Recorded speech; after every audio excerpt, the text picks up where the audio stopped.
Today on the CTV News at 5, tragedy in Edmonton. A child left in a car during the hot, humid weather dies.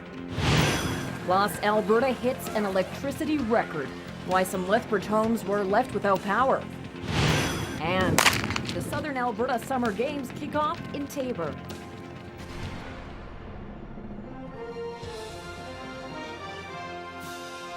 CTV News with Jackie Scantlebury.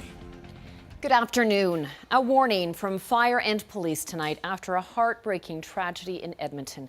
A little girl has died after being left in a scorching hot car during a heat wave. Emergency crews raced to an apartment complex in Edmonton around 6:30 last night. The toddler, just 3 years old, had been left in an SUV as the temperature soared to 33 degrees outside. She was rushed to Edmonton's Children's Hospital. It was my understanding that the call came from parents and they provided emergency medical attention in the home when they arrived. And the circumstance of how the child arranged there, I don't know. It's not clear how long the little girl was left alone in the vehicle. She died around 8 o'clock last night. Mounties say it's the second case of a child left in a hot vehicle in Edmonton in the same day. The other incident in Edmonton involved 3 boys, all under the age of 6, left in a car in the heat. They were okay. Their mom has been charged. And yesterday's searing heat and humidity kept Albertans either near a pool, a fan, or an air conditioner. When there was power, at least. In Lethbridge, we topped 33 degrees yesterday for the first time this year, and the province set a new record for electricity use. We peaked at more than 10,000 megawatts, slightly above last year's record. The heat put a lot of pressure on the provincial power grid, along with generators being taken offline for maintenance, a transformer going out of service unexpectedly, and low wind generation prompted officials with the province's electricity operator to initiate 1-hour rolling blackouts in Lethbridge and Edmonton. The heat yesterday, the load just kept on coming in. More air conditioners turn on as it gets hotter and hotter, and I understand there were some generation outages yesterday that caused or forced them into a shortfall of electricity. So the only option at that point is to shut customers off. Power was restored in most places within the city in about an hour. It was a terrifying night, though, for dozens of young children at a camp outside of Edmonton. A fierce storm swept over the Our Lady Queen of Peace Ranch last night. 20 children and 1 staff member were injured when wind and hail collapsed the teepees they were sleeping in. Ambulances and fire trucks raced to the scene. In the end, no serious injuries, but the children, some as young as 7, were left traumatized. It was really hard hail and there was lots of wind. There was tons of teepees that collapsed. The camp teaches underprivileged kids outdoor skills. Now, it may be hard to believe, but fire investigators say it appears a mop, a broom, and a shovel were part of a cause of a fire at a Lethbridge gas station. Yesterday afternoon, the owner of a North Side Gas King smelled smoke. He alerted employees and then called the fire department, who managed to get the fire extinguished quickly. The small fire melted some hoses and phone lines and damaged a hot water tank in a storage room. Damage is pegged around $15,000, and it did result in the temporary closure of the car wash. Investigators believe that the mop, broom, and shovel were being stored too close to the water tank and then caught on fire. Meanwhile, a number of hotel rooms in Medicine Hat were also seriously damaged when a fire broke out at the Comfort Inn last night. Fire was contained to 1 suite on the 3rd floor, but 6 other rooms did suffer water damage. Luckily, there were no injuries. Damage in that one is pegged at around $125,000. The cause of the blaze is still under investigation. The County of Lethbridge did something today it's never done before. It swore in its very first community peace officer. David Enns is now the county's first peace officer. Historically, the position has been contracted out by the RCMP, but the county recognized the need to educate citizens about bylaws and other acts. Enns will work closely with the RCMP, patrolling, educating, and enforcing the county laws. Part of his training included the 2-year criminal justice program at Lethbridge College before being inducted as a peace officer in Edmonton. I was a peace officer in Coaldale for almost a year, and now that brings me here to the county. It's very excited, and I can't wait to get started and go out and make myself visible.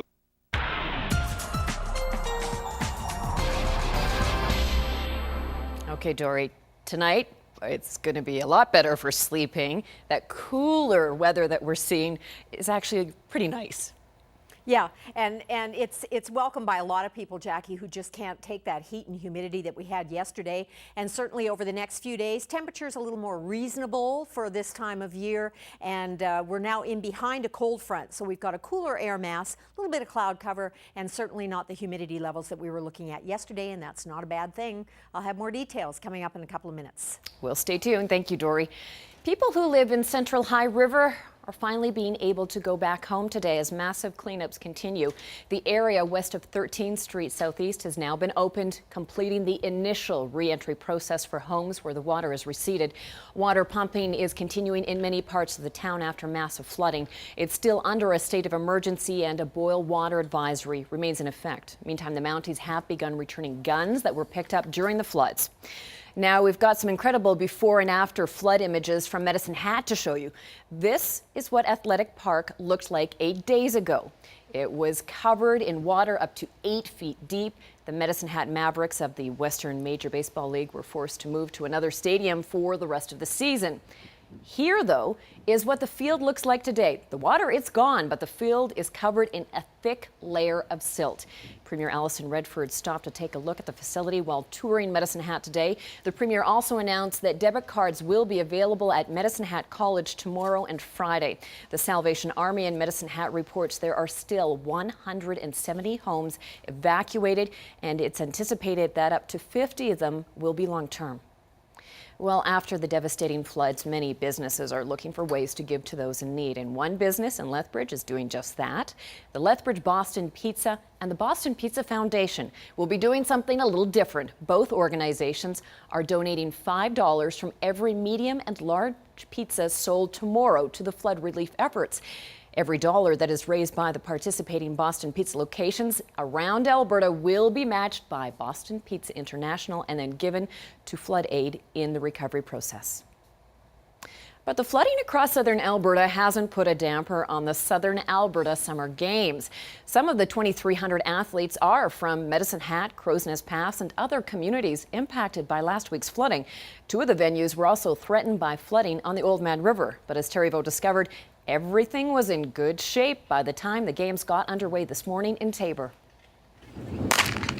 The 2013 Southern Alberta Summer Games are off to a running start, although they did have to clear a few hurdles, including the widespread flooding that threatened to put a damper on the number of athletes and spectators this year. Some of the communities definitely have been affected with a lot of the rain, Medicine Hat and Cypress County, MD of Willow Creek, those types of regions. But you know what, they've come out here strong and resilient, and so we're very happy about that. This is the 5th time Taber and the MD of Taber have hosted the games, the 3rd time they've hosted since 2005. Quite often people drive on through our community wherever they're going, and for them to stop and come and to have a look at our track facilities, soccer facilities, and all the other facilities that we have in our community is a great opportunity for us to showcase. The town's mayor is more than a games booster. He's laced on the track shoes in hopes of boosting the zone points total. There are 2,272 athletes taking part in 22 events, from track and field to photography. Well, it was a ball throw, and I was in second place, and then I threw this one ball over top of this guy's head, and that was the one that made me win. Kyan Bonnert proudly shows her first ever medal. The games involve people of all ages, and everyone in the family is encouraged to participate. Well, the whole town gets involved, and people come from other communities, and it really brings a lot of people to the town and a lot of business. The biggest thing about the whole Southern Alberta Summer Games is the fact that it's a grassroots. It's for kids that aren't competitive, and it's for people that just want to get out and get some good exercise and fun. It's more like a time to see how you can do, and see if you could beat your personal best and stuff. Games organizers did get a scare when the river flooded parts of the MD of Taber campground. About 100 campsites have been closed, but the archery and beach volleyball venues have been spared. Terry Vaux, CTV News, Taber. The opening ceremony gets underway 6 o'clock tonight with a barbecue at Confederation Park. The main ceremony starts at 7 p.m. And another summer tradition that didn't allow the flood to stop it. The farmers market kick-started today in downtown Lethbridge. Organizers say they lost a couple of vendors due to flood damage, but they still came out on top, launching the biggest farmers markets to date with 34 vendors.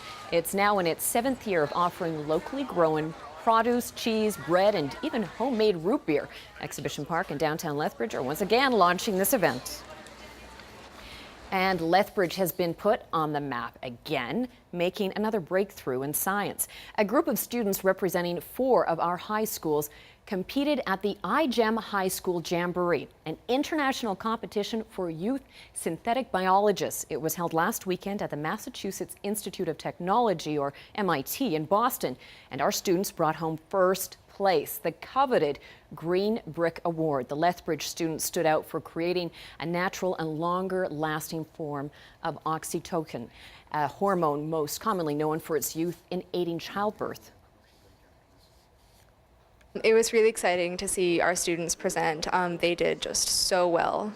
They were pretty confident in their presentation, and they answered all the judges' questions very well, and we came out on top.